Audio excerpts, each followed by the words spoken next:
जर तुम्ही गया या तीर्थक्षेत्राच्या ठिकाणी जाणार असाल तर हा व्हिडिओ नक्की बघा। हिंदू पंचांगानुसार पितृपक्ष भाद्रपद महिन्याच्या पौर्णिमेच्या दिवशी सुरू होतो आणि अमावस्येला समाप्त होतो।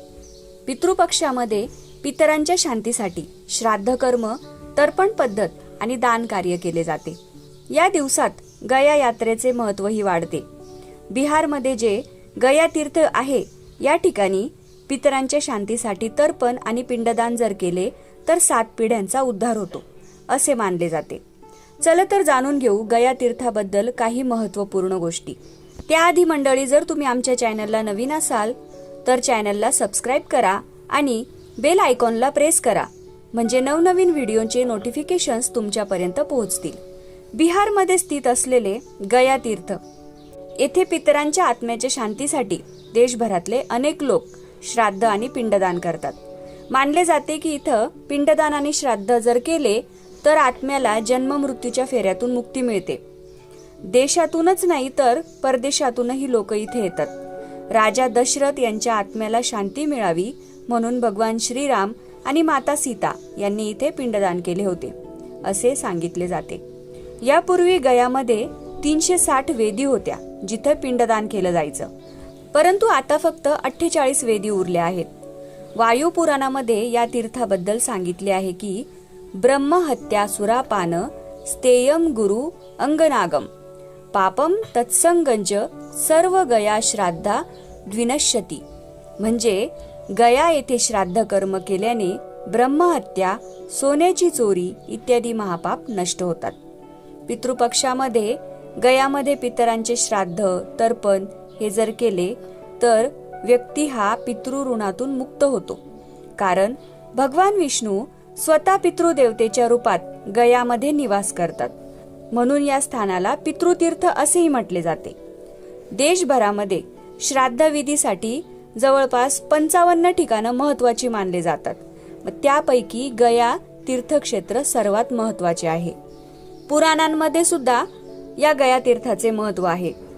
वायू पुराण, गरुड पुराण आणि विष्णू पुराण यांच्यामध्ये तीर्थाचे महत्त्व सांगितलेले आहे।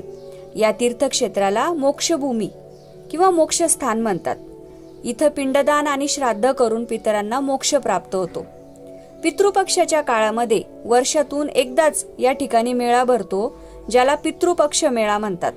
गया तीर्थाच्या ठिकाणी आत्म्याच्या शांतीसाठी जी फल्गु नदी आहे ना, तर तिच्या काठावर पिंडदान केले जाते। फल्गु नदीच्या काठावर विष्णुपद नावाचे एक मंदिर आहे आणि या मंदिराजवळ अक्षय वट आहे। तिथं पितरांच्या नावाने दान केले जाते। मग पुढे फल्गु नदी ही गंगा नदीला मिळते। या नदीचे वर्णन वायू पुराणात सुद्धा आहे। या नदीलाही सीता माताने शाप दिला होता, त्यामुळे ही नदी पृथ्वीच्या आतून हिचे पाणी वाहत असल्याचे सांगितले जाते, म्हणून या फल्गु नदीला सलीला असेही म्हणतात। सर्वप्रथम ब्रह्माजी जेव्हा या नदीच्या काठावर गेले तेव्हा त्यांनी हे सर्वोत्तम तीर्थ मानून या ठिकाणी यज्ञ केला। मग तेव्हापासून गयामध्ये श्राद्ध आणि पिंडदानाचं कार्य सुरू झालं। गयामध्ये श्राद्ध केल्यावर बाकी तर काहीच उरत नाही। यानंतर भगवान राम आणि पांडव यांनी सुद्धा या नदीमध्ये श्राद्धविधी केले। आता या तीर्थक्षेत्राला गया नाव कसे पडले असेल याची सुद्धा एक आख्यायिका आहे। गयासूर नावाचा एक राक्षस होता, त्या राक्षसाच्या नावावरून गया तीर्थ पडले। आख्यायिकेनुसार भस्मासुराच्या वंशामध्ये गयासूर नावाचा राक्षस होता।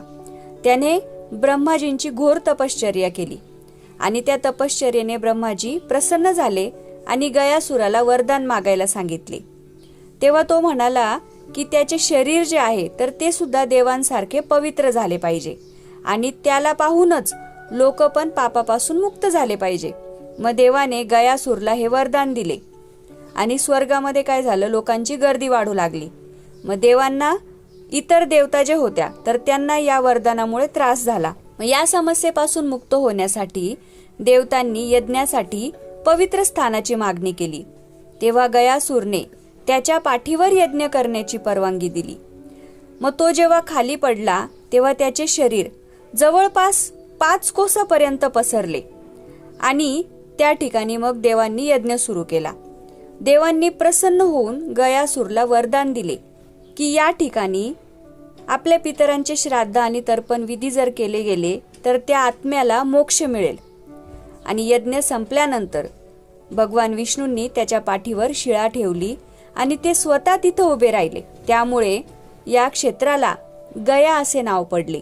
आणि भगवान विष्णू तिथे उभे राहिले त्यामुळे त्या मंदिराचे नाव विष्णुपद झाले, म्हणजे त्या ठिकाणचे नाव विष्णुपद झाले.